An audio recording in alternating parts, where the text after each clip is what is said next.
Again, this is Lycomingfootball.com, and we're talking to head coach Mike Clark. And the 10th week of the season, I knew this day was coming. It seems faster than what you'd think. I tell you, John, the season really did fly by. And while it's game 10, hopefully it's not the last week. We're optimistic in our ability to win this weekend, and certainly are going to be intrigued at the outcome of the Delaware Valley Widener game. And even if that one doesn't work the way we hope, there's still a chance that we're conference champions and/or an at-large NCAA playoff team. So it should be an interesting weekend. A lot of excitement and energy. You have to kind of focus on this game. You don't want anything to slip away. Anything can happen. First-year Misericordia team. I was looking over the records. A lot of big scores, but it's a good chance for your seniors to play. And I've noticed this team has a lot of other people that get into games, so it's good experience for everyone. It really is. And look, we've got to go out and we've got to play well. I mean, we don't want to give anyone the opportunity to hang around for them in their last game of the season, being 0-9. It's another opportunity for them to compete against a team with a winning record, and I'm sure there's nothing more they would rather do than to beat us. Coach Ross is from a competitive place like Ithaca. They're accustomed to winning, and I don't think you're going to really want anybody to go over there and assume we're just going to win the game. So hopefully we play well. Hopefully we can play a lot of people, and excuse me, but we're not going to take anything for granted.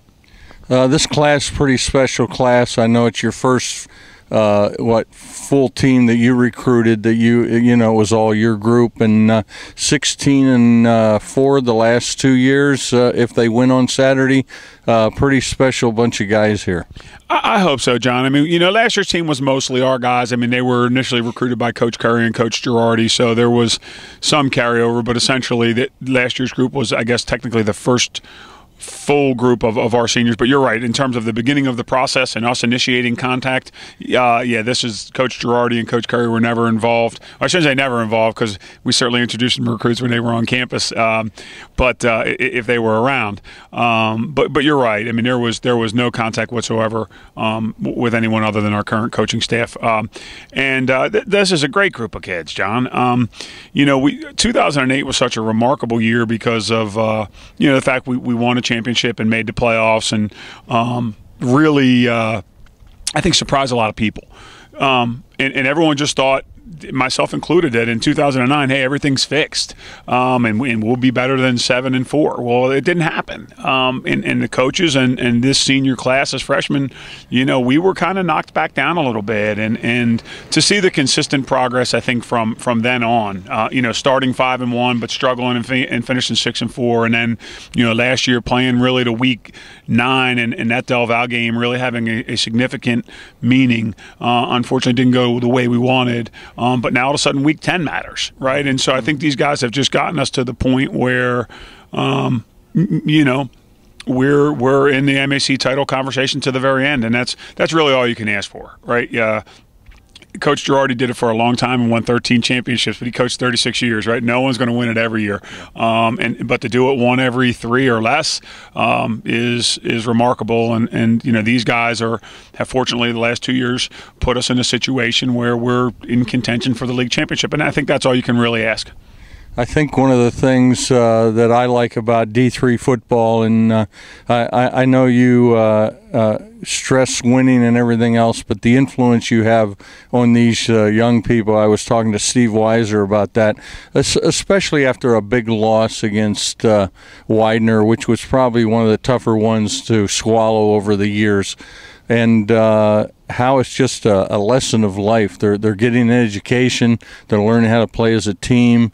And it's just a special time to be able to influence these guys. Yeah, and John, I would argue, I would say that maybe they teach us some things too, right? Like, that Widener loss was painful, but fortunately it hasn't ruined our season just yet.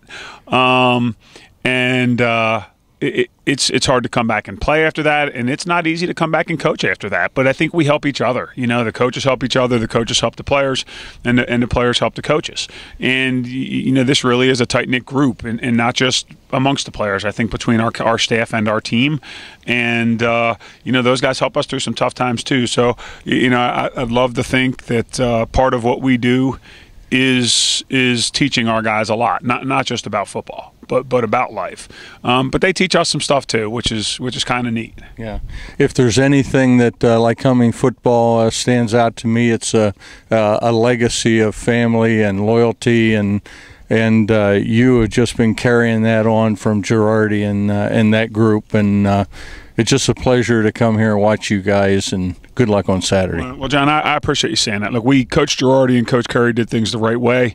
I'd like to think that while maybe not exactly the same, we're doing most of the same things, and the messages are the same, and that's it. Like, there's no question we want to be successful, and we think that we have the best football program in our conference, and you know, want to have one of the best in the country at our level. But we want to do it the right way. We want to do it with guys that are going to graduate. We want to do it with guys that care about each other and care about the community where we go to school and where we play football. And you know, if we can do those things and win most of the time, you know, 70 to 80 or 90% of the time, then you know, I think there's something to be said for that. So I appreciate your support. I think that you know, what you do and the local media does for us is something you don't get everywhere, right? Even at some 1AA places. So you know, we're thrilled. I think it's just something that collectively differentiates our program from a lot. Well, I get a lot out of it too, and I hope the parents do too. And we'll see you over at Dallas on Saturday. We'll be there, John. Thank you. I appreciate it. Yep.